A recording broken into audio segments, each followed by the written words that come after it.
یہ تو یونیورسٹی میں باقاعدہ پڑھایا جاتا ہے کہ انسان کو ایک روحانی طور پر اخلاقی، جس کو ہم روحانی کہہ دیتے ہیں، وہ اخلاقی طور پر انسان بلندی تک کیسے پہنچ سکتا ہے، جسے ہم آسان زبان میں کہتے ہیں انسان اچھا انسان کیسے بن سکتا ہے. یہ بھی ایک سائنس ہے جو یورپ میں پڑھی جاتی ہے، پڑھائی جاتی ہے.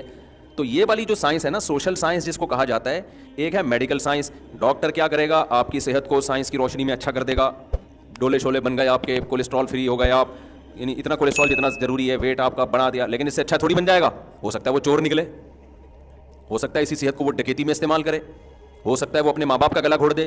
تو اچھا بنانے کے لیے یورپ نے جب مذہب کو نکالا نا اپنی یونیورسٹیوں سے، عیسائیت سے بغاوت کی انہوں نے، تو اچھا بنانے کے لیے انہوں نے کیا طریقہ اختیار کیا کہ انسان کو اچھا بچہ بنانے کے لیے بھی ایک عقل کی روشنی میں اور حواس کی روشنی میں ایک علم وضع کیا جس کو سوشل سائنس کہا جاتا ہے کہ بھائی اس کے بنا بھی کیا مشاہدے پر ہے. تو مشاہدات کی روشنی میں ہم یہ فیصلہ کریں گے، تجربات کی روشنی میں، مشاہدات کی روشنی میں ہم ایکسپلین کریں گے کہ اچھے کی ڈیفینیشن کیا ہے اور اچھا انسان کسے کہتے ہیں. یہاں بھی گڑبڑ کر دی، یہاں بھی کیا کر دی بھائی، آپ لوگ تجربے کر رہے ہو تو اس سوسائٹی میں کر رہے ہو جو پہلے سے بنی ہوئی ہے، ہو سکتا ہے یہ اچھی ہو ہی نہیں. آپ لوگ کی سمجھ میں نہیں آ رہا تو کس کی سمجھ میں آئے گا؟ سوسائٹی کلچر ایک دوسرے کے کتنے ڈیفرنٹ ہوتے ہیں نا. آپ کلچر کو اپنا باپ بنا رہے ہو تو کلچر کو تو آپ نے پہلے فرض کر لیا کہ ٹھیک ہے، ہو سکتا ہے یہ کلچر ہی غلط ہو. یہاں بھی انسان خدا کی قسم گھوڑے دوڑاتا رہے گا عقل کے، کبھی کسی ایک پوائنٹ پہ دو فلاسفر بھی جمع نہیں ہو سکتے. نتیجہ کیا نکلا؟ ان میں اتنا اختلاف ہوا نا. مثال کے طور پر نکاح کر کے رہنا چاہیے یا زنا کرنا چاہیے، عقل کوئی رہنمائی کرے گی یہاں پہ؟ کچھ لوگ کہیں گے نہیں جی جوڑوں کی شکل میں رہنا چاہیے، نکاح ہو، اس سے تمیز ابا اما چچا ماموں وجود میں آتے ہیں. دوسرے کہتے ہیں نہیں آتے تو کیا ہو جائے گا، ٹھیک ہے نا، اگر زنا کر لیں تو کیا، یہ تو مذہبی لوگوں نے کہا زنا بری چیز ہے تو ہم رہ لیتے ہیں، ہم کیا ضرورت ہے. تو ان کے ہاں پھر اچھے کا ہوتے ہوتے نا، اچھے کی فہرست سے بہت ساری چیزیں نکلتی چلی گئیں. مذہب نے تو بہت ساری چیزیں ڈالی تھی نا، جو اپنے ماں باپ کے ساتھ اف کرتا ہے، ان کی خدمت نہیں کرتا. ماں باپ نے کبھی ہاتھ اٹھا لیا تو برداشت کرنا ہے تمہیں، جو ابا کے تھپڑ کے جواب میں وہ ابا کو تھپڑ مار دے یا پولیس کو فون کرے تو مذہب کیا کہتے ہیں؟ اچھا آدمی ہے. مذہب کہتے نہیں برا آدمی ہے، احسان فراموش ہے. لیکن جب عقل پرستوں نے خود سے غور کرنا شروع کیا نا، خود سے سوسائٹی کے لیے اصول وضع کرنے شروع کیے، تو وہ چونکہ اپنی سوسائٹی کو دیکھ کر، وہ سوسائٹی جو خدا کا انکار کرتی ہے، تو وہاں تو شراب بھی ہے، زنا بھی ہے، لڑکوں سے بدفعلی بھی ہے، نشے بھی ہیں، کیا کیا. تو انہوں نے اچھے کو ایکسپلین کرتے ہوئے نا بہت ساری چیزیں نکالنا شروع کی. نہیں، اس کا اچھے ہونے سے کوئی تعلق نہیں ہے. اگر آپ بوڑھے ماں باپ کو اولڈ ہاؤس میں جمع کرا دیتے ہیں تو بھی آپ برے آدمی نہیں ہیں. اگر بچہ پولیس کو فون کر کے اپنے ابا کو یا اماں کو جیل میں بھجوا دیتا ہے تو یہ بھی کوئی بری بات نہیں ہے. اگر آپ شادی نہیں کرتے، ویسے ہی کسی سے نائٹ کلب میں جا کے ریلیشن کر لیتے ہیں، کوئی بری بات نہیں ہے. اگر آپ وراثت بچوں کو نہیں دیتے، کسی اور کو دے دیتے ہیں، اولاد کو محروم کر دیتے ہیں، کوئی بری بات، کیونکہ عقل تو فیصلہ ہی نہیں کر پا رہی ہے نا یہاں پہ. یہاں تک کہ محرم رشتوں سے اپنی جو فزیکل ریلیشن ہے، اب یہ بحثیں بھی شروع ہو گئیں کہ اگر کوئی معاذ اللہ نقل کفر بہن سے نکاح کر لیتا ہے تو یہ کیا ہے. تو ایسے لوگ بھی اب پیدا ان ملکوں میں ہونا شروع ہو گئے ہیں کہ اس میں خرابی کیا ہے.